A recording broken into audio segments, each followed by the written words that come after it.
Good afternoon, ladies and gentlemen.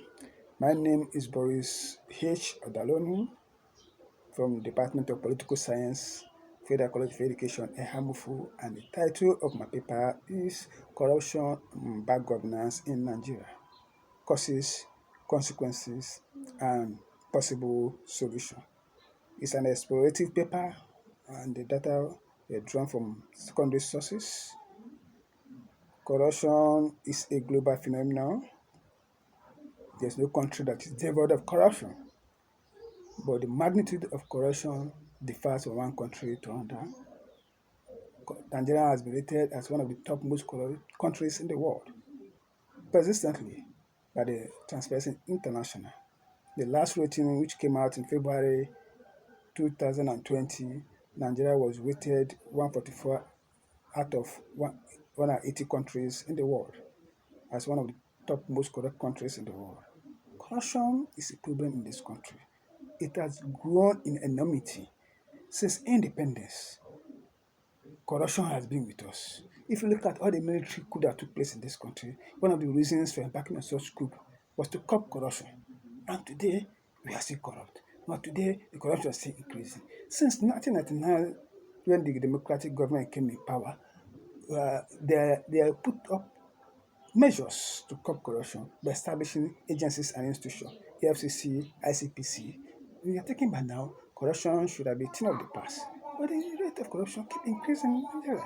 And it will bedevil us in every system, in every human endeavor in Nigeria, in every parasectors, in every sectors, are corrupt. What are the causes of this corruption? What are the causes? What are the consequences? And what are the possible solutions? That's what this paper intends to explore. What is corruption in the first instance? Corruption is that's the very definition of corruption, but it simply means deviation from the established rule of engagement. When you violate the rules for your personal gain, you are corrupt. When you change the rule for your personal benefit, you are corrupt. When you favor others and left others, when you favor some and left others, you are corrupt. So there are a variety of corruptions. There are different forms of corruptions, which are bribery, fraud, extortion, embezzlement, nepotism, favoritism, vote buying, and so on and so forth. Governance, in other hand, is the use of state resources in an accountable way for the public, for the provision of public goods.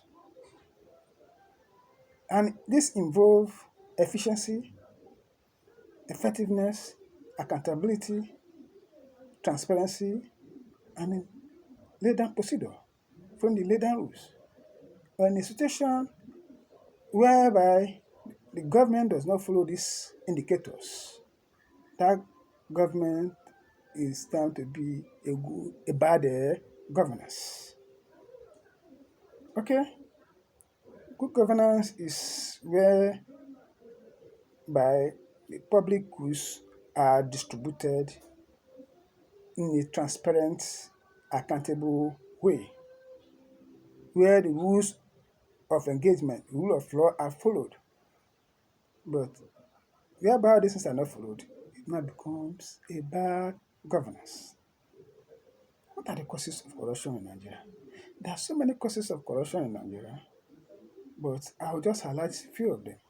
One is poverty. Poverty is a cause and is also a symptom, a consequences of corruption. Greed and obsession for materialism. Poor remuneration of workers. Poor salaries. Inadequate inequality in the distribution of national wealth. Culture of get-rich-quick syndrome. The weaknesses of social and governmental enforcement mechanism, and so on and so forth. Then what are the consequences? A lot of consequences. You see of collapse building. You see of bad roads, poor delivery of services, poor provision of social amenities, low direct investment. Look at today, we cannot boast of light in the country because of corruption. Power supply because of corruption. These are the consequences. Reduction in qualities of goods and services. Poor provision of services. Okay, there are so many of them. There lack of time, I cannot mention them here. When you go through the paper, you see all what I've enumerated. Then what are the possible remedies? One of the possible remedies that all government operations, financial transactions should be digitalized. This will serve as a way of transparency and accountability in public and private transactions. That's the use of internet web base in government operation, e-governance, to go a long way to show what government is doing and how government carry people along in whatever transaction they're doing. Okay, the second one is that the anti-corruption agency should be free. There should be a level of independence in the operation from the executive, especially from the presidency, because a lot of interference, undue interference in the operations of anti-corruption agencies. They should be strengthened financially, administrative, and there should be a level of independence in order to carry out their duties without fear and favor. And an anti-corruption agency too should be non-partisan in the operations. They should be holistic. No, okay, there should not be a selective corruption fight. All individuals that are found to be corrupt should be prosecuted. Okay, there should be a special court. Our judicial system is very slow. Look at the case of Ojo Kalu. He spent 9 years in prosecuting him. At the end, the case was reviewed by a Supreme Court. There should be a special court to adjudicate corruption cases. This will facilitate quick prosecution of corruption officers.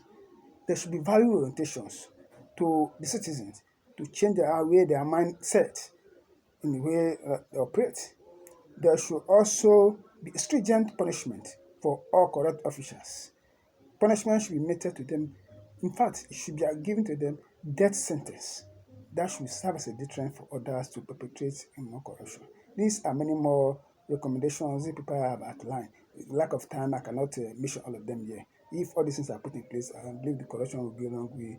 It will go a long way to reduce corruption in Nigeria. Thank you for listening.